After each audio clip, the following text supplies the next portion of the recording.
மீரா தமிழ் நேர்களுக்கு வணக்கம். இன்றைய தினமும் இலங்கை தொடர்பான முக்கியமான செய்திகளோடு உங்களை சந்திப்பதில் மகிழ்ச்சி அடைகிறேன். அந்த வகையில் ஒரு முக்கியமான ஒரு செய்தியினை பார்க்க வேண்டும். வரலாற்று சிறப்புமிக்க ஒரு செய்தியாகத்தான் இது அமைந்திருக்கின்றது. பலர் அறிந்திருப்பீர்கள், தமிழ் தேசிய வரலாற்றில் ஒரு முதலாக ஒரு வரலாற்று சிறப்புமிக்க ஒரு சம்பவம் தான் இது. இலங்கை தமிழரசு கட்சியின் தலைவர் CVK சிவஞானம் அவர்கள் இன்றைய தினம் ஈழ மக்கள் ஜனநாயக கட்சி என்று சொல்லப்படுகின்ற EPDP கட்சியின் செயலாளர் நாயகம் அவர்களை சந்தித்து இருக்கின்றார். அதாவது இலங்கை தமிழரசு கட்சி முதலாக, அதாவது இந்த யுத்தம் நிறைவு பெற்றதன் பின்னர் அரசியல் ரீதியில் முதலாக எதிரும் புதிருமாக இருந்த ஒரு கட்சியோடு இன்றைய தினம் போய் சேர்ந்திருக்கின்றது. இதுதான் இன்றைய இணையதளங்களில் சரி அல்லது இந்த சமூக வலைத்தளங்களிலும் சரி வியாபித்திருக்கக்கூடிய மிக முக்கியமான ஒரு செய்தி. நாளைய தினம் கூட இலங்கையில் இருக்கக்கூடிய தமிழ் செய்தி பத்திரிகைகளில் கூட பெரிய கொட்ட எழுத்துக்களில் இந்த செய்திகள் வெளிவர இருக்கின்றது. முக்கியமான விடயம் என்னவென்று சொல்லி சொன்னால், தமிழ் மக்களது கணிசமான வாக்குகளினை பெற்று, கணிசமான நாடாளுமன்ற உறுப்பினர்களை பெற்று, அதாவது தமிழ் தேசியம் சார்ந்த வாக்காளர்களை பெற்ற ஒரு கட்சியாகத்தான் இந்த தமிழ் அரசு கட்சி இருக்கின்றது.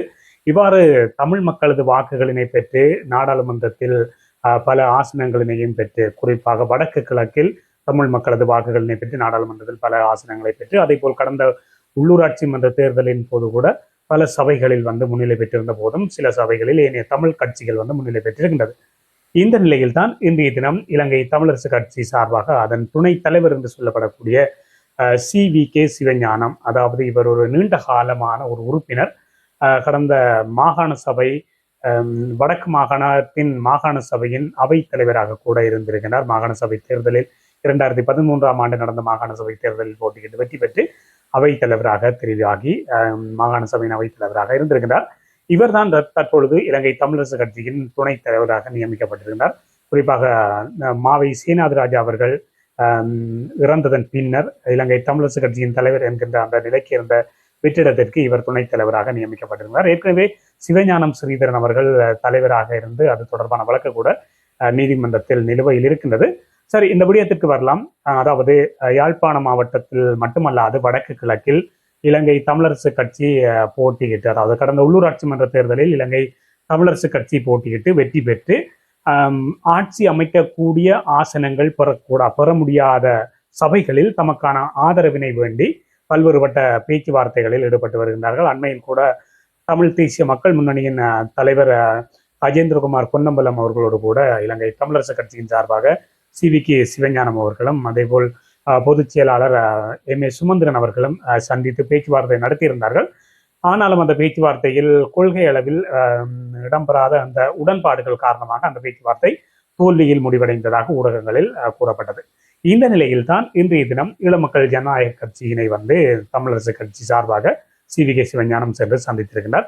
இந்த சந்திப்பின் போது இந்த வடக்கு கிழக்கில் தம்மால் தனித்து ஆட்சி அமைக்க முடியாத சபைகளில் EPDP பெற்றுள்ள உறுப்பினர்கள் அவர்களுக்கு அந்த சபைகளில் ஆதரவு தெரிவிக்க வேண்டும் என்கின்ற அந்த கோரிக்கையினை முன்வைத்துத்தான் இந்த சந்திப்பு இடம்பெற்றிருந்தது. இந்த சந்திப்பிற்காக அவர் ஏற்கனவே ஈழமக்கள் ஜனநாயக கட்சியின் பொதுச் செயலாளர், அதாவது செயலாளர் நாயகம் என்று சொல்லக்கூடிய டக்ளஸ் தேவானந்தா, முன்னாள் கடல் தொழில் அமைச்சராக இருந்தவர், இவர் ஏற்கனவே தொலைபேசி வாயிலாக உரையாடி தான் சந்திப்பதற்குரிய நாளையும் கேட்டிருக்கிறார். இதன்படிதான் இன்றைய தினம் இந்த சந்திப்பு இடம்பெற்றிருந்தது.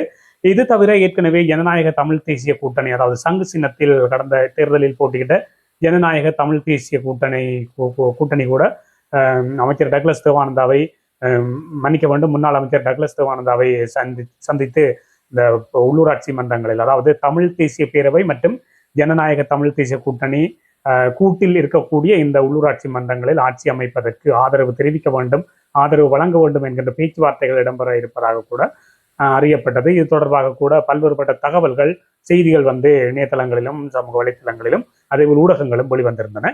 இது தொடர்பாக கூட டக்ளஸ் தேவானந்தா அவர்கள் கூட கூறியிருந்தார், நேரடியாக இதுவரைக்கும் சந்திக்கவில்லை, இருந்தாலும் சந்திப்பதற்கு கேட்டிருக்கின்றார்கள், ஆனாலும் நேரடியாக ஆதரவு கேட்கவில்லை. ஆனாலும் இன்றைய தினம் டக்ளஸ் தேவானந்தா கூறியிருக்கிறார், முதலாக நேரடியாக தமிழரசு கட்சி சார்பாக அதன் தலைவர் ஆதரவு கேட்டிருக்கிறார். அந்த ஆதரவு மக்களின் நலன் அடிப்படையில், தமிழ் மக்களது நலனினை கருத்தில் கொண்டு பரிசீலிக்கப்படும். அதாவது அவர்கள் முடிவாக சொல்லவில்லை.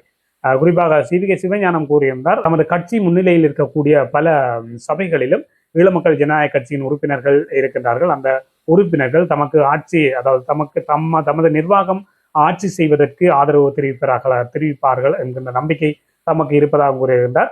அவ்வாறு அந்த இபிடிபியினர் ஐபிடிபி உறுப்பினர்கள் ஆதரவு தெரிவிப்பார்களாக இருந்தால் அந்த சபைகளில் தம்மால் நிச்சயமாக ஆட்சி அமைக்க முடியும் என்கின்ற ஒரு கருத்தினையும் அவர் இன்றைய தினம் அந்த இடத்தில் குறிப்பிட்டிருப்பதும் ஒரு முக்கியமாக பார்க்கப்படக்கூடிய ஒரு விடயமாக இருக்கின்றது. அதே போலதான் டக்ளஸ் தேவானந்தாவும் நான் ஏற்கனவே கூறியது போல கூறியிருக்கிறார். கட்சிக்குள் கூடி பரிசீலித்ததன் பின்னர் இதற்கான முடிவு அறிவிக்கப்படும் என்று கூறியிருக்கிறார். அவர் அவசரமாக எந்த விதமான ஒரு முடிவினையும் சிவிகே சிவஞானம் அவர்களுக்கு கூறவில்லை. தாம் பரிசீலித்ததன் பின்னர் தான் இந்த முடிவினை கூறுவதாக அவர் குறிப்பிட்டிருக்கிறார். ஆகவே இது ஒரு முக்கியமான ஒரு விடயமாக பார்க்கப்படுகின்றது. இலங்கை, அதாவது தமிழ் தேசிய வரலாற்றில், அதாவது 2009ஆம் ஆண்டு யுத்தம் நிறைவு பெற்றதன் பின்னர் தமிழ் தேசிய அரசியல் என்பது தமிழ் தேசிய கூட்டமைப்பிடம் ஒப்படைக்கப்பட்டது. தமிழீழ விடுதலை புலிகளின் ஆயுத மௌனிப்புக்கு பின்னர் தமிழ் தேசிய அரசியல் என்பது இலங்கை தமிழரசு கட்சி தலைமையில் இயங்கிய தமிழ் தேசிய கூட்டமைப்பிடம் தான் ஒப்படைக்கப்பட்டது. அந்த பணியினை அவர்கள் தொடர்ந்தும் ஈடுபட்டு வந்தார்கள். யுத்தம் நிறைவு பெற்றதன் பின்னர் வந்த முதலாவது தேர்தலான ஜனாதிபதி தேர்தல் 2010ஆம் ஆண்டு நடைபெற்றது. அந்த ஜனாதிபதி தேர்தலில் போட்டியிட்ட சரத் பொன்சேகா, முன்னாள் இராணுவ தளபதி சரத் பொன்சேகாவிற்கு ஆதரவு தெரிவிக்குமாறு தமிழ் தேசிய கூட்டமைப்பு விடுத்த கோரிக்கைக்கு அமைவாக அனைத்து தமிழ் மக்களும் சரத் பொன்சேகாவிற்கு அன்றைய காலத்தில் ஆதரவு தெரிவித்து அவருக்கு வாக்களித்திருந்தார்கள். அதனை தொடர்ந்து வந்த தேர்தல்களில் கூட அந்த தேர்தலில் சரத் பொன்சேகா தோல்வியுற்றாலும் அந்த தேர்தலில் அவருக்கு வாக்களித்திருந்தார்கள். அதனை தொடர்ந்து வந்த உள்ளூராட்சி சபை தேர்தல்கள் 2011ஆம் ஆண்டு நடந்த தேர்தலில் கூட தமிழ் மக்களது கணிசமான வாக்குகள்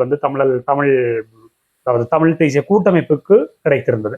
அதனை தொடர்ந்து 2013ஆம் ஆண்டு வந்த மாகாண சபை தேர்தலில் கூட ஒரு மிக ஒரு அறுதி பெரும்பான்மையோடு கணிசமான ஆசனங்களினை வடக்கு மாகாணத்தில் பெற்று தமிழ் தேசிய கூட்டமைப்பு ஆட்சியினை கைப்பற்றியிருந்தது. அதன் போது முன்னாள் நீதியரசர் விக்னேஸ்வரன் அவர்கள் முதலமைச்சராக நியமிக்கப்பட்டிருந்தார்.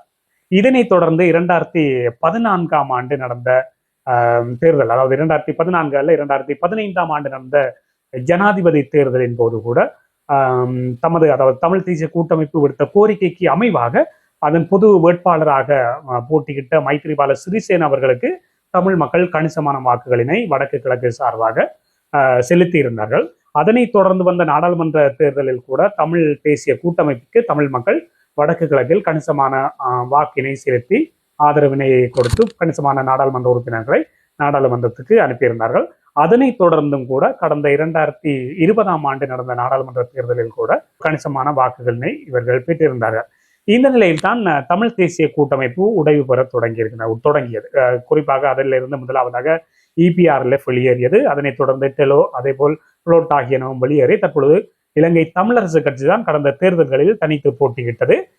கடந்த வருடம் நடந்த நாடாளுமன்ற தேர்தலில் தனித்து போட்டியிட்டது. அதே போல் இந்த வருடம் நடந்த உள்ளூராட்சி மன்ற தேர்தலிலும் தனித்து போட்டியிட்டு வெற்றி பெற்றிருக்கிறது. இதுதான் இந்த தமிழரசு கட்சியின் நிலை. அதாவது இது என்னத்துக்கு கூறப்பட்டதுன்னு சொன்னால், இந்த விடுதலை புலிகளது ஆயுத மௌனிப்புக்கு பின்னர் அவர்களால் அந்த தமிழ் தேசிய அரசியல் தமிழ் தேசிய கூட்டமைப்பிடம் இருந்து அதன் பின்னர் இலங்கை தமிழரசு கட்சி தனக்கு எடுத்துக்கொண்டது. அதே போல் அகில இலங்கை தமிழ் காங்கிரஸ் தலைமையில் இருக்கக்கூடிய தமிழ் தேசிய மக்கள் முன்னணி தனக்கு ஒரு பாகத்தை எடுத்துக்கொண்டது. அதே போல் தற்போது இருக்கக்கூடிய ஜனநாயக தமிழ் தேசிய கூட்டணியும் தனக்கு ஒரு பாகத்தை எடுத்துக்கொண்டு வைத்திருக்கிறது. ஆகவே இந்த தமிழ் தேசிய அரசியல் என்பது தற்பொழுது பல களங்களில் பல களமுனைகளில் இருந்து போராடி கொண்டு இருக்கின்றது. ஆனாலும் ஒரு பிரதானமான ஒரு கட்சியாக இருக்கக்கூடியதான் இந்த தமிழரசு கட்சி, இலங்கை தமிழரசு கட்சி.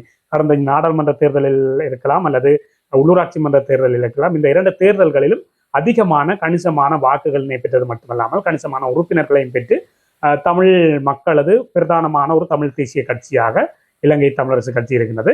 அதற்கு அடுத்ததாக தமிழ் தேசிய மக்கள் முன்னணி இருக்கின்றது. அதற்கு அடுத்ததாக ஜனநாயக தமிழ் தேசிய கூட்டணி இருக்கின்றது.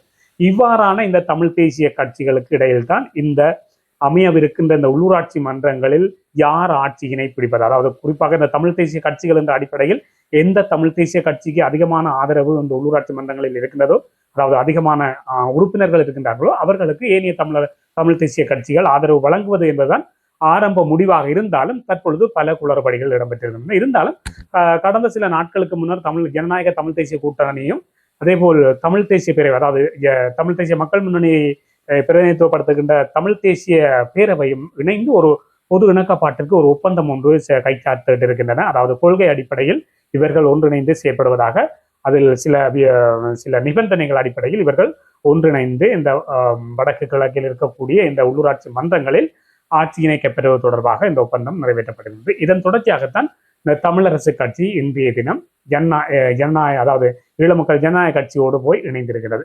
ஏற்கனவே இந்த கஜேந்திரகுமார் பொன்னம்பலம் முக்கியமாக இந்த ஜனநாயக தமிழ் தேசிய கூட்டணியில் இருக்கக்கூடிய புளட்டோடு சேர்ந்து விட்டார் என்று பல விமர்சனங்களும் தமிழரசு கட்சி சார்பானவர்களாக முன்வைக்கப்பட்டு வந்தது.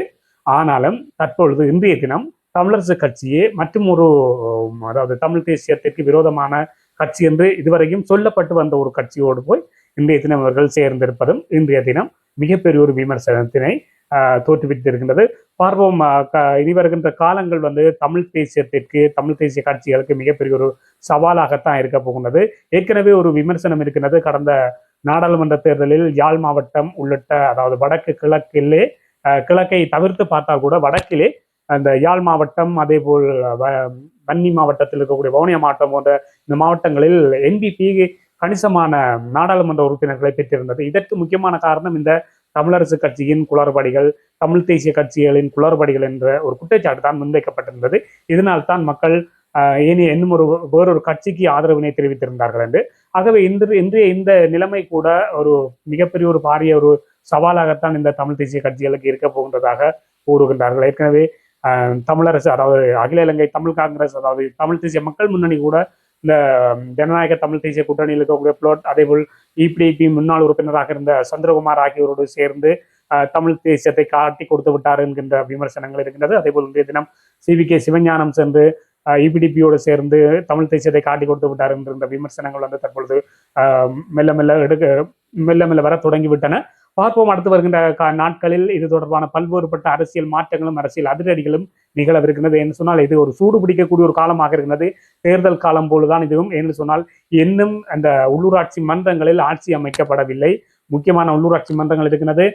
அதாவது யாழ்ப்பாணத்தில் இருக்கின்றது யாழ்ப்பாணம் மாநகர சபை, வவுனியாவில் இருக்கின்றது வவுனியா மாநகர சபை. அது மட்டுமில்லாமல் யாழ்ப்பாணத்தில் ஏராளமான சபைகள் இருக்கின்றது, நகர சபைகள், பிரதேச சபைகள் என்று வடக்கு கிழக்கில் பல சபைகள் இருக்கின்றது. இந்த சபைகளில் இன்னும் ஆட்சியினை தீர்மானிக்கக்கூடிய விடயம் இன்னும் வெளிவரவில்லை. ஏனென்று சொன்னால் எந்த ஒரு கட்சிக்கும் அறுதி பெரும்பான்மை இல்லாத ஒரு சூழ்நிலை இருக்கின்றது.